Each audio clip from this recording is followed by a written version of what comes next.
Hello student, कैसे हो आप सभी। उम्मीद है बहुत अच्छे होंगे और बहुत मन लगा के अपनी पढ़ाई कर रहे होंगे। मैं प्रिया स्वागत करती हूँ आपका आपके यूट्यूब चैनल प्री 10 क्लासेस में, जहाँ पर हम पढ़ रहे हैं क्लास 10 का साइंस का चैप्टर नंबर 9। चैप्टर का नाम है प्रकाश, परावर्तन एवं अपवर्तन।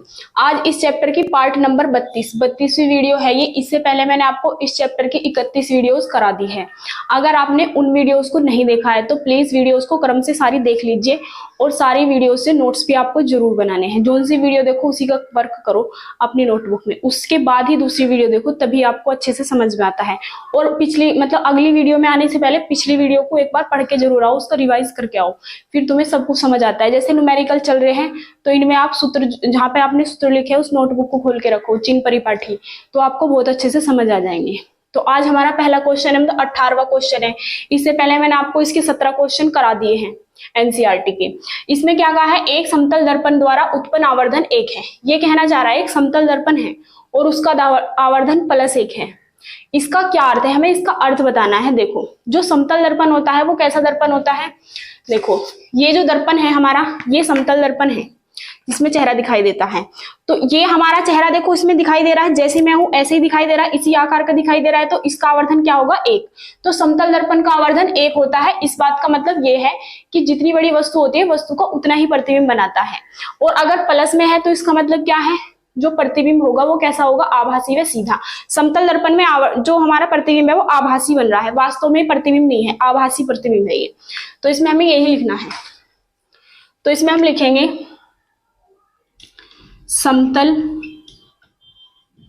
दर्पण का आवर्धन +1 है। इसका अर्थ है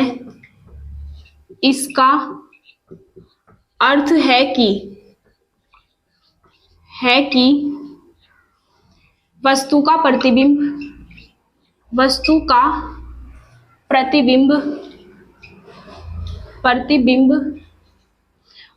के आकार का ही बनता है। वस्तु के आकार का ही बनता है। प्लस चिन्ह यह दर्शाता है कि प्रतिबिंब कैसा होगा, आभासी व सीधा। अगर माइनस होता तो कैसा होता, वास्तविक व उल्टा। तो हम लिखेंगे धनात्मक चिन्ह यह दर्शाता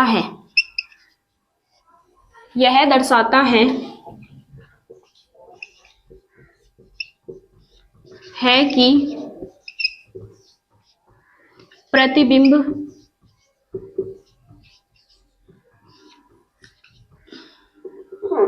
आभासी वह सीधा होगा। क्योंकि जो समतल दर्पण है उसमें सीधा ही तो प्रतिबिंब बनता है, जैसे हम खड़े हैं ऐसे ही दिखाई देते हैं, उसमें उल्टा तो नहीं होता कि ऊपर का नीचे, नीचे का ऊपर। इसलिए क्या बनाता है, प्रतिबिंब आभासी व सीधा होता है। अब क्वेश्चन नंबर 19 देख लेते हैं। इसमें क्या कहा हमें, इसमें कहा है उस लेंस की फोकस दूरी ज्ञात करो। हमें लेंस की फोकस दूरी ज्ञात करनी है जिसकी क्षमता दे रखी है हमें। क्षमता क्या होती है, P माइनस के 2.0 डायोप्टर। 2.0 को हम 2 भी कह सकते हैं। अगर 2 दशमलव के बाद कितनी भी जीरो है और कोई अंक नहीं है तो उन जीरो को कोई अर्थ नहीं होता। तो हमें क्या निकालनी है, लेंस की फोकस दूरी। हमें निकालनी है लेंस की फोकस दूरी, फोकस दूरी f। हमें दे रखी है लेंस की क्षमता। क्षमता क्या होती है, P माइनस के 2.0 डायोप्टर। 2.0 को हम 2 बोल सकते हैं, तो माइनस के 2 डायोप्टर। हमें क्या निकालनी है, फोकस दूरी। हमें पता है लेंस की फोकस दूरी का सूत्र P बराबर 1/f। अगर ये हमारी डायोप्टर में है तो मतलब मीटर में आएगी फोकस दूरी। P बराबर 1/f। जो लेंस की क्षमता होती है वो फोकस दूरी के क्या है, व्युत्क्रमानुपाती। अब हमें यहाँ P की वैल्यू दे रखी है कितनी, 2। तो हमने यहाँ पे रख दिया -2 बराबर 1/f। f को उधर ले जाएंगे, 2 को उधर ले आएंगे, तो f बराबर कितना हो गया, 1/-2। माइनस तो ऊपर चला गया, 1 को हम 2 से भाग करेंगे तो इस तरीके से ऊपर वाले नंबर को नीचे वाले नंबर से भाग करते, 0.0 लगा के 0 बढ़ा ली और 2 पंजे 10। तो कितना आ गया ये भाग होकर, -0.5 मीटर। मीटर में आएगी क्योंकि ये डायोप्टर में दी थी। अब हमसे पूछा क्या है और आगे हमसे पूछा है कि लेंस किस प्रकार का है। मैंने बताया था जिसकी फोकस दूरी माइनस में होती है वो कौन सा लेंस होता है, अवतल। तो हम लिख देंगे लेंस की प्रकृति, लेंस की प्रकृति अवतल है। लेंस की प्रकृति क्या है, अवतल। उम्मीद है आपको समझ आ गया होगा। अब आप इसका स्क्रीनशॉट लेके नोट कर सकते हैं। अब हम देखने वाले हैं क्वेश्चन नंबर 20। इसमें हमें क्या कहा है, इसमें कहा है 5 सेंटीमीटर लंबाई का कोई बिंब है, मतलब कोई वस्तु है, उसकी लंबाई कितनी दी है हमें 5 सेंटीमीटर, 5.0 को हम 5 कह सकते हैं। बिंब 30 सेंटीमीटर वक्रता त्रिज्या के, वक्रता त्रिज्या 30 सेंटीमीटर के किसी उत्तल दर्पण के सामने, दर्पण कौन सा है हमारा, उत्तल दर्पण के सामने 20 सेंटीमीटर दूरी पर रखा गया है। प्रतिबिंब की स्थिति बतानी है, प्रकृति बतानी है, व साइज बताना है। तो ये सवाल हमें करना है। अब देखो इसमें हमें क्या क्या दिया है। सबसे पहले हम क्या लिखेंगे, कौन सा दर्पण दिया है इसमें, तो सबसे पहले हम लिखेंगे उत्तल दर्पण, जिस दर्पण की बात हुई है। ये लिखना इसलिए जरूरी है क्योंकि हम चिन्ह परिपाटी है इसके अकॉर्डिंग ही लगाएंगे। अब सबसे पहले क्या दिया है हमें, 5.0 सेंटीमीटर लंबाई का कोई बिंब, वस्तु की लंबाई को हम क्या कहते हैं, ओ।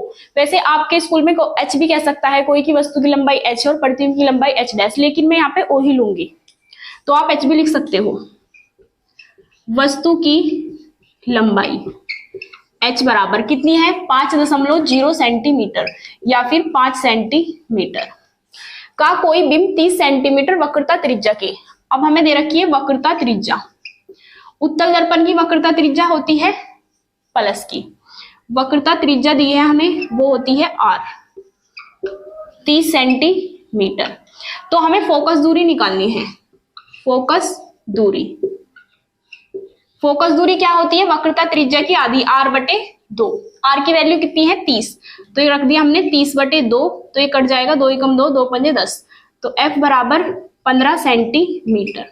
आगे क्या दिया है हमें, उत्तल दर्पण के सामने 20 सेंटीमीटर दूरी पर रखा गया है। किसे रखा गया है, वस्तु को। तो हमें वस्तु की दूरी दी है u, माइनस के 20 सेंटीमीटर। यू को हमेशा माइनस में ही लेते हैं। पूछा क्या है, प्रतिबिंब की स्थिति, प्रकृति व साइज। तो प्रतिबिंब की हमें कितनी दूरी पर बनना है ये निकालना है, और प्रतिबिंब का साइज क्या होता है आई, ये हमें निकालना है। ये तो हमें क्वेश्चन में सब दिया है। अब हम इसे सोल्व करना शुरू करते हैं। सबसे पहले हम क्या लगाएंगे, दर्पण की फोकस दूरी का सूत्र, क्योंकि हमें सबसे पहले वो फोकस दूरी तो दी है और यू दिया है, तो हम वी निकाल लेंगे। अब हमें सूत्र पता होता है 1/f बराबर 1/v प्लस 1/u से। f की वैल्यू कितनी है 1/15, v की वैल्यू तो हमें निकालनी है प्लस u की वैल्यू कितनी है, u की वैल्यू -20, तो ये हो गया -20, 1/15 बराबर 1/v प्लस माइनस 1/20। ये माइनस का है उधर जाके प्लस का, तो 1/15 प्लस 1/20 बराबर 1/v। एलसीएम लेंगे हम 15 गुना 20, इसकी गुना इधर 20 एकम 20 और प्लस 15 एकम 15 बराबर 1/v। अब इन्हें जोड़ देंगे, 20 में 15 जोड़ेंगे तो 35/15 गुना 20। अब ऊपर नीचे की संख्या हम सेम पाड़े से काट सकते हैं, 5 सते 35, 5 तिया 15, तो हमारा कितना आ जाएगा 7/20 तिया 60 बराबर 1/v। अब क्या करेंगे, 60 ऊपर और 7 नीचे, इसी तरीके से v ऊपर 1 नीचे, तो 7 से काट देंगे, 7 8 56, कितने बचे 4, दशमलव लगाई 0, 7 पंजे 35, तो v की वैल्यू आ जाएगी 8.5 सेंटीमीटर। v आ गई हमारे पास। अब हमें क्या निकालना है, h डैश, मतलब प्रतिबिंब की ऊंचाई। हमें सूत्र पता है I/O बराबर -V/U। ये कहां से आया, आवर्धन से, क्योंकि आवर्धन होता है I/O और आवर्धन ही होता है -V/U। अब I की वैल्यू हमें निकालनी है, तो ये चला जाएगा इधर गुना में -V/U इंटू O।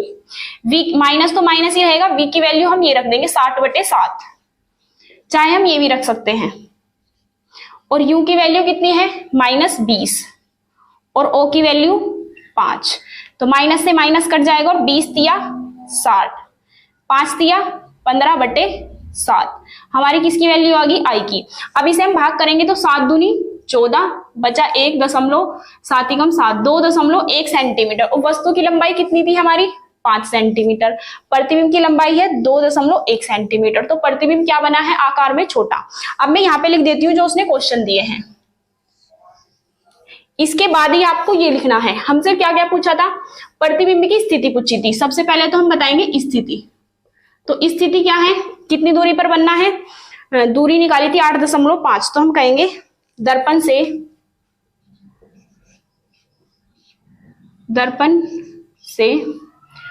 8.5 सेंटीमीटर दूर। और दर्पण के भीतर ही बनता है क्योंकि आभासी प्रतिबिंब बनाता है ये। और क्या पूछा है हमसे, इसकी प्रकृति क्या होगी, प्रकृति बतानी है। अब देखो जो उत्तल दर्पण होते हैं अवतल दर्पण हमारे प्रतिबिंब कितने तरह के बनाते हैं 6। 5 तो वास्तविक व उल्टे और 1 आभासी व सीधा। जबकि जो उत्तल होता है ये केवल आभासी प्रतिबिंब ही बनाता है। तो प्रतिबिंब की प्रकृति कैसी होगी, आभासी व सीधा, आभासी व सीधा। और क्या पूछा है हमसे, साइज कितना आया है। तो साइज कितना है इसका 2.1 सेंटीमीटर। अब ये क्वेश्चन आपका कंप्लीट हो गया है। उम्मीद है आपको समझ आया होगा। और इस तरह के क्वेश्चन ना मोस्ट इंपोर्टेंट होते हैं। आपको इसे किस तरीके से नोट करना है, पहले आपको ये नोट करना है, फिर ये नोट करना है, फिर ये। और कैलकुलेशन जब आप इसे नोट करो ना ध्यान से करना, अपने आप भी कर सकते हैं। जैसे कि मैंने ये काटा है 5 या 15, तो आप इसे भी काट सकते हो 5 7 35 5 चौक 20, तब भी आंसर यही आएगा। उम्मीद है आपको समझ आ गया होगा। अब आप इसका स्क्रीनशॉट लेके नोट कर सकते हैं।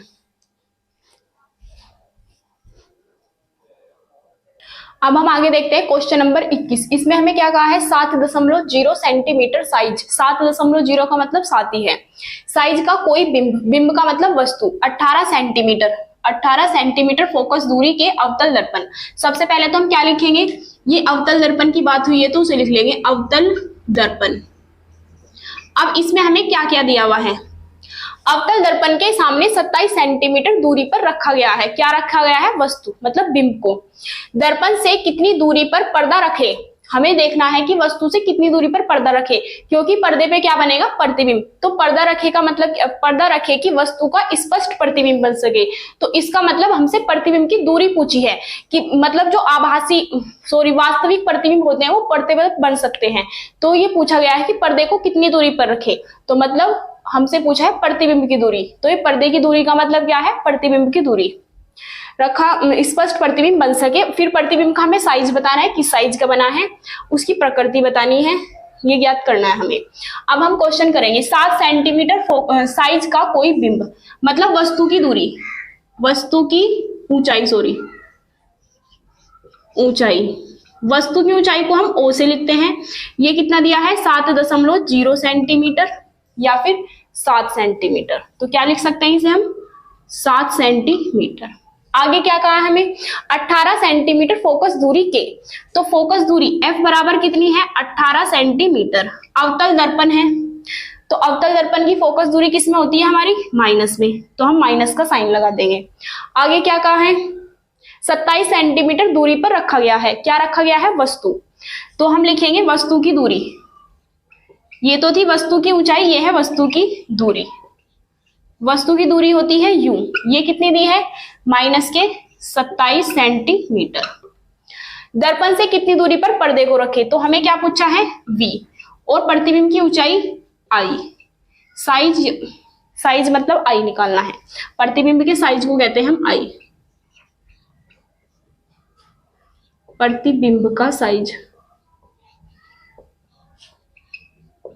I निकालना है। तो अब हम क्या लगाएंगे, दर्पण की फोकस दूरी का सूत्र।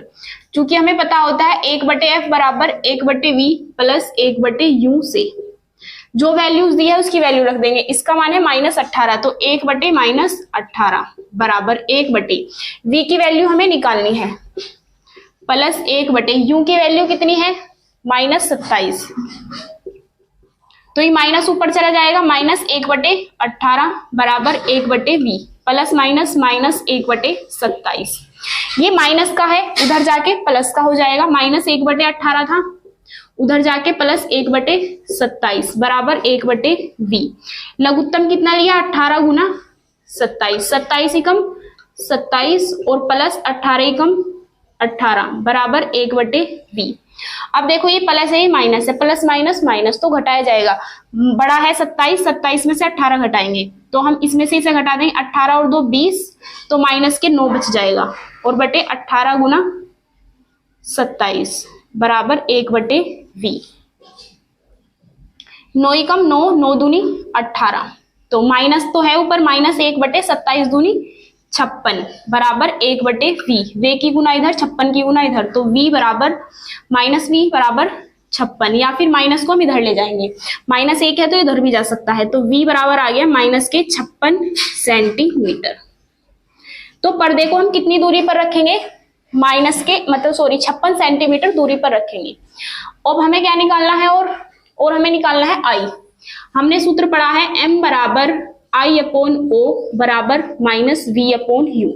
m की तो हमें जरूरत नहीं, हमें इसकी और इसकी जरूरत है तो हम ये लेके चलेंगे I/O की वैल्यू कितनी है 7 बराबर v की वैल्यू कितनी है, v की वैल्यू है 56 माइनस की तो माइनस माइनस प्लस, और u की वैल्यू कितनी है, u की वैल्यू है हमारी माइनस 27 तो 27 दूनी 56 माइनस ऊपर चला जाएगा और I की वैल्यू कितनी आएगी 7 दूनी 14 सेंटीमीटर। अगर हमारा ये माइनस में आया है तो प्रतिबिंब कैसा बनेगा, उल्टा बनेगा, उल्टा बनेगा और वास्तविक। माइनस का मतलब यही होता है। तो हमसे क्या पूछा है, प्रतिबिंब का साइज, साइज तो हमें पता चल गया 14 सेंटीमीटर का। और प्रकृति, तो प्रकृति कैसे लिखेंगे हम, प्रतिबिंब की प्रकृति, प्रकृति कैसी है, वास्तविक व उल्टा। अगर ये माइनस में आया है इसी वजह से प्रतिबिंब कैसा बनता है, उल्टा। उम्मीद है आपको समझ आ गया होगा। अब आप इसका स्क्रीनशॉट लेके नोट कर सकते हैं। अब है हमारा क्वेश्चन नंबर 22। क्वेश्चन नंबर 22 में हमें क्या कहा है, उस लेंस की फोकस दूरी ज्ञात करो। तो हमें क्या निकालनी है, लेंस की फोकस दूरी f ज्ञात करनी है, जिसकी क्षमता, तो हमें इसकी क्षमता दी है, लेंस की क्षमता होती है p माइनस 2.0 डायोप्टर। 2.0 डायोप्टर को हम 2 बोल सकते हैं तो p बराबर माइनस के 2 डायोप्टर। फोकस दूरी हमें निकालनी है। अब हमें सूत्र पता है p बराबर 1/f। अगर मीटर में निकालनी है हमें, अगर सेंटीमीटर में निकालनी है तो 100/f लगा देंगे। तो हम क्या करेंगे, f को वहां ले जाएंगे, p को इधर ले आएंगे तो f बराबर 1/p, मीटर में ही आएगी अभी ये। अब p की वैल्यू कितनी है, p की वैल्यू है माइनस की 2, माइनस ऊपर चला जाएगा तो f बराबर आ जाएगा माइनस 1/2। अगर हमें मीटर में चाहिए आंसर तो आंसर यही हो जाएगा, मतलब हम इसे किससे, 1 को भाग कर लेंगे 2 से, 0 लगा के 0 बढ़ाएंगे, 2 पंजे 10 तो आएगा मीटर में, तो आएगा माइनस 0.5। कितना आएगा, माइनस 0.5 मीटर। अब ये मानो हमें मीटर में नहीं ज्ञात करना, हमें सेंटीमीटर में ज्ञात करना है तो इसे हम किससे गुना कर देते हैं, 100 से। या फिर हम क्या कर सकते हैं, f बराबर माइनस 1/2 तो आ ही गया था, 100 से मल्टीप्लाई करेंगे तो ये मीटर में न रह के सेंटीमीटर में आ जाएगा और 2 से भाग करेंगे, 2 पंजे 10 0 तो 50 कम 50 तो फोकस दूरी आएगी माइनस 50 सेंटीमीटर। अब उसने हमसे पूछा है कि लेंस किस प्रकार का है। अगर फोकस दूरी माइनस में होती है, क्षमता माइनस में होती है तो लेंस कौन सा होता है, अवतल। तो हम बता देंगे अतः लेंस, अतः यह अवतल लेंस है, यह अवतल लेंस है। अब ये क्वेश्चन समाप्त हो गया है और इसी के साथ आपके एनसीईआरटी प्रश्न समाप्त हो चुके हैं। कल से मैं आपको आंकिक प्रश्न कराऊंगी। आंकिक प्रश्न 2 या 3 वीडियो में मैं पूरे समाप्त करा दूंगी। वैसे तो मैंने आपको कुछ सिखाई दिया है, इससे अलग कुछ न्यूमेरिकल कराने हैं बस मुझे। 15 या 20 न्यूमेरिकल हो जाएंगे, 2-3 वीडियो में खत्म करा दूंगी और इसके साथ आपका चैप्टर समाप्त हो जाएगा, फिर दूसरा चैप्टर चलेगा। अगर आप हमारे चैनल पर नए आए हैं तो चैनल को सब्सक्राइब जरूर कर लीजिए और सारी वीडियोस को क्रम से देखिए, अपने नोट्स बनाइए, सब कुछ आपको प्रॉपर्ली समझ आएगा। अब आप इसे नोट कर सकते हैं।